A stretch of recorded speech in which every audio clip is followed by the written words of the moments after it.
देखिए, मेरी दादी जी कहती थी कि पब्लिक में सबसे ज्यादा विवेक है। जानते हैं, जब चुनाव हारी तो नाराज नहीं हुई, दुखी नहीं हुई। उन्होंने कहा पब्लिक में सबसे ज्यादा विवेक है। उससे सीखा, सोचा कि मुझसे कोई गलती हुई है, इसीलिए ये हुआ है। पब्लिक की बात को सुना, अपने संकट के समय भी सुना और जब जीती उस समय भी सुना। यही होती है असली राजनीति और यही होता है असली नेता।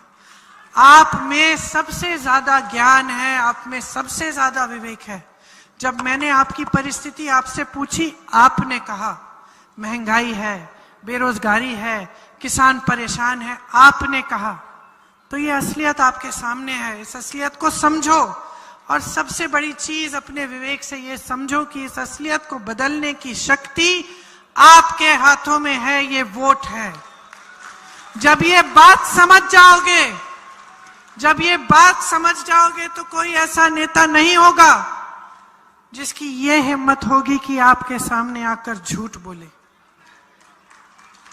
जब आप इस विवेक से अपना वोट दोगे, इस जिम्मेदारी से अपना वोट दोगे, तभी आप अपने हाथों को और मजबूत बनाओगे।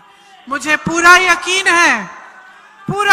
है कि अपने विवेक से जब आप वोट डालोगे तो इस भाजपा की 18 सालों वाली घोटालों से भरपूर, झूठों से भरपूर इस सरकार को आप निकाल देंगे, खदेड़ देंगे। मैंने बार बार देखा है कि जनता समझदार है। मैं यकीन नहीं कर सकती कि आप अपने अनुभव से अगर आप वोट दें तो आप ये बात नहीं समझेंगे कि धर्म के नाम पर, जाति के नाम पर जब आपका वोट मांगा जाता है तो आपको फुसलाया जाता है। समझ लीजिए, अच्छी तरह से समझ लीजिए। आपके प्रदेश को बहुत लोग कहते हैं आरएसएस की प्रयोगशाला है। ठीक है, प्रयोगशाला है। क्या मिला आपको इस प्रयोगशाला से? क्या मिला आपको? आपने 18 सालों के लिए बार बार धर्म के नाम पे अपना वोट दिया। क्या मिला? क्या मिला? कम से कम आपके बच्चे तो सुरक्षित हो जाते, कम से कम शिक्षा तो मिल जाती, कम से कम एक आध रोजगार मिल जाता। 21 रोजगार दिए 3 सालों में, शर्म आनी चाहिए इनको।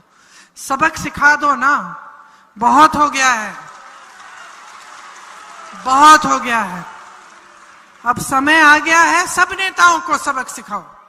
मैं कहती हूं कि अगर कांग्रेस की सरकार बनाई और ये जो लंबी लिस्ट पड़ी है, मैंने आपको लगा कि इन्होंने इसे पूरा नहीं किया, तो हमें 5 साल बाद निकाल देना।